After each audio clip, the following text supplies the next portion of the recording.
in the building. Street executives. Georgia Muscle Rock. DJ. Technique.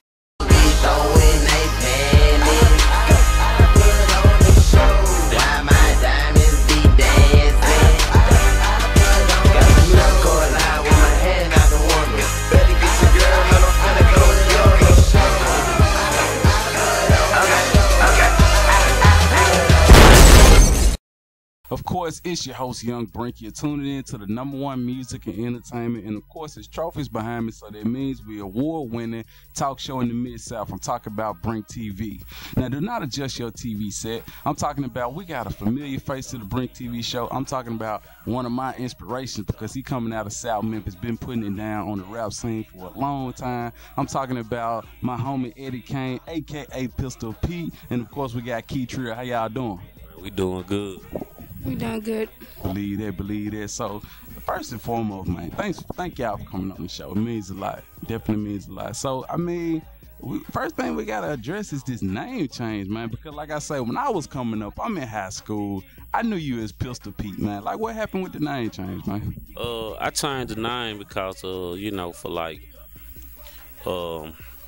you could be more marketable, you know.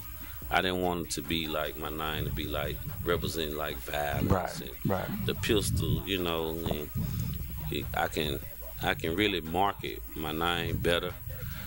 That's why I changed the name, and I wanted to own the name. Yeah. You know, I didn't own the name Pistol Pete. Yeah. So I could own Memphis Eddie Kane and do my thing like that. Believe that. That's what's up. But like I say, man, you dropped banger. I'm talking about classic hit song, Incredible Hulk. Like I say, back in the day, you know, I was a youngster, so I was kind of new to drinking. Well, let's say underage drinking. You know what I'm saying? I was doing my thing, but you put that on the scene, man. You had the whole city like going crazy, going ham. Like, what was that whole experience like for you? It was a good experience. I really put a lot of hard work in it. Street dedication, and trying to move the music, and really just trying to set a point to a lot of artists in Memphis that you can do it, that you can make it from the city at the time. That's what I was basically trying to get my point to prove. Believe that. Now, one interesting fact about it, we were talking off camera, and you said radio actually denied that song at first. Like, how did you get the song to pop like it did? Because I mean, radio, they hating. I mean, what was going on? Well, I took it to the radio first. That's one thing I tell everybody: don't take music straight to the radio. Okay. Work your music in the street, work it in the club, and let the streets choose what singles you have, what music that you should put out, and let the clubs choose, and then it should be the radio gonna pick up on it from wherever the streets and the fans want to hear. Right. So that was my first mistake, taking it straight to radio. Yeah. They denied it, so I worked the streets, I worked the club, just to get the album going the way it was, and that's the single that the streets, you know, they love the most. Right. And it ended up coming back, and the radio asked for the record. Yeah, that's what's up. So definitely understand that, hey, the streets will put you on, so you got to get out there, network, politic your music, because, hey, the radio, you know, it's kind of hard sometimes, especially with the DJs and all that, but, hey, put your music out there in the streets. So let's talk about some of the cities that was spinning your music, man, because like I say, man, we're going to talk about that era in comparison to this era, but go ahead, tell them first what cities was playing you, man. Chicago, Florida, Atlanta. That's a lot of different cities. Arkansas, in Mississippi, they was playing it. Yeah. We really traveled and did a lot of different shows. Like in Kentucky, we had made a lot of moves toward the South. But it seemed like up north they had started trying to get hold to the record. Gotcha. It did pretty all right. Yeah. All right, so let's go ahead and talk about the different eras, because you named a whole bunch of cities and states just now. Now, we talking about before MySpace, we talking about before Facebook, we talking about before SoundCloud, YouTube, and all of that. Understanding that it's totally different now, but back then it was more organic. The music really traveled. You know, it was real. You know what I'm saying? It was real. It wasn't through the help of an email or nothing like that. Like, the music really, it was a real word of mouth movement back then. Yeah. Like, how do you feel about the industry right now? Well, right now, it's really basically, it's more easy for artists to get on and get out there because you got social media. Yeah. And you have emails where you can just push a button and other DJs can get the record. Like back in the day, you would have to really basically take those records to those cities, to those clubs to get them to play the record. It's like more easier. It's you have more opportunities now with the internet and social media than you had back then when I put Incredible Hook out. Yeah. All right, so with the song Incredible Hulk, I mean, it reached its peak. It's doing things, you know. You ready to smash on the whole game, and then legal troubles. Yeah, I had a lot of legal troubles. Yeah. A lot of people don't understand, you know, like, far as artists, and when you doing music, sometimes you have to really, I learned that you really have to let go of the street side of it. Yeah.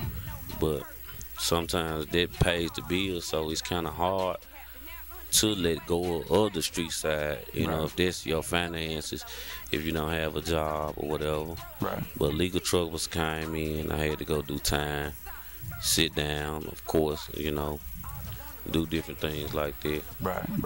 But of course, like I said, on the positive note, we back. We on the streets right now. You cooking up some new material right now. Right now. You and Trill. Me and my wife. So let me holler at Trill right now. So how long you been doing music? Since I was 16. Okay, dig that. All right, so when you was coming up, like, who you had in your headphones? Who you was bumping?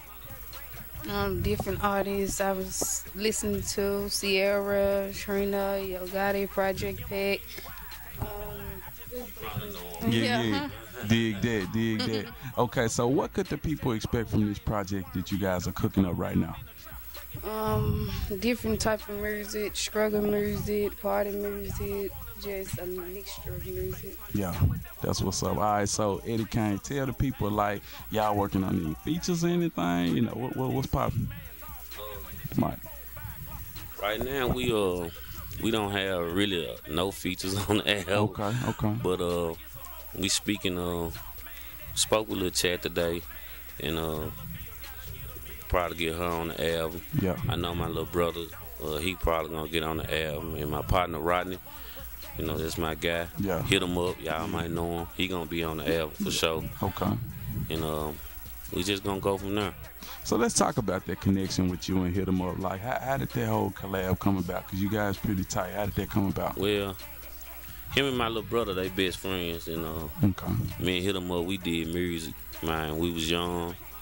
You know, I basically was trying to show him the ropes as far as the music. I took him out, showed him how to sell his music out the trunk. Yeah. You know, and me and him has always been friends. We growed up together, and as I got in legal troubles, he kind of stayed on me like, bro, you need to do your music, bro, woo-woo.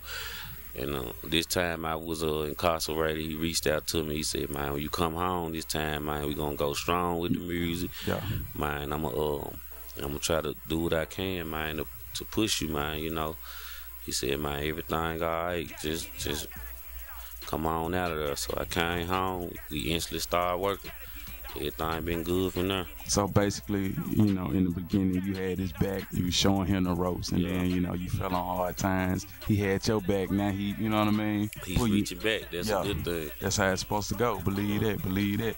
Hey, definitely got to say shout out to the homie Hit 'em Up 901. Like I say, hey, doing big things. Got songs with Jazzy Faye, all kind of stuff. Like homie really out here. He really doing his thing right now. That's what's up. Now, one thing you did mention, I kind of want to talk about this.